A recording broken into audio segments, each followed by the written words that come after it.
কি জুনায়েদ আহমেদ পলক, তোমার তো দেখি তলে তলে ব্যথা মনে হচ্ছে। বউয়ের সাথে কতদিন থেকে কথা কই না জানো মিয়া? বিগত 10 দিন থেকে কথা বলা হচ্ছে না বউয়ের সাথে।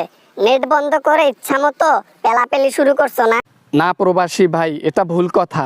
আমাদের নেটের মধ্যে আগুন ধরায় দিছে তো, এই জন্য সমস্যা, এজন্য একটু সমস্যা। এটা তাড়াতাড়ি সমাধান করব, তারপর আপনি ইচ্ছামতো আপনার পরিবারের সাথে কথা বলতে পারবেন এই 2-1 দিনের মধ্যে। আপনারা নেট বন্ধ করে এই যে মানুষকে খুন করেছেন, এই যে মানুষকে মার্ডার করেছেন, এগুলা যাতে বিশ্ববাসী না দেখে এজন্য নেট বন্ধ করে দিচ্ছেন, তাই না? আপনার চালাকি কি জনগণ বোঝে না? আমরা কি সিপিতে করে দুধু খাই বাবাজি? বাবা না মানে আচ্ছা ওই এগুলা কথা যাক থাক। প্রবাসীরা প্রতিজ্ঞা করতেছে, অন্য দেশে আন্দোলন করতেছে, বাংলাদেশে টাকা পাঠাচ্ছে না, এখানে তো সংকট পড়ে যাচ্ছে। আমি রিকোয়েস্ট করি টাকা পাঠান ভাইরা, টাকা পাঠান। আপনাদের টাকা ছাড়া বাংলাদেশ অচল। একটি টাকাও বাংলাদেশে পাঠাবো না। আপনারা ইচ্ছা মতো সবকিছু করেন, মানুষ খুন করেন, আন্দোলন করেন, পুলিশ দিয়ে মানুষকে পেটান, নেট বন্ধ করেন, যা ইচ্ছা তাই করেন। আমরা টাকা পাঠাবো না। জনগণের পাওয়ার এবার কি দেখিয়ে দিচ্ছি। ভাই আমরা যদি নেটটা খুলে দেই, নেটে যদি আপনি কথা বলতে পারেন আপনার বউয়ের সাথে, তাহলে কি দেশের মধ্যে টাকা পাঠাবেন? আচ্ছা প্রবাসীর একটা সমস্যা, সেটা নেটে কথা বলতে পারতেছে না পরিবারের সঙ্গে, তাই তো? এটা খুব তাড়াতাড়ি শীঘ্রই সমাধান টানার ব্যবস্থা করতেছি। টাকা পাঠাবো, তা টাকা পাঠাবেন তো, তাই না? টাকা পাঠাইলে খুশি হব। মাথা নষ্ট হয়েছে?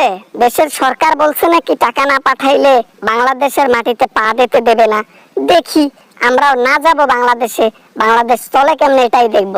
প্রবাসীর পাওয়ার কি এবার বুঝিয়ে দেব। 1.5 কোটি প্রবাসী আছে, এরা টাকা না পাঠাইলে বাংলাদেশের 70% সম্পদ নষ্ট।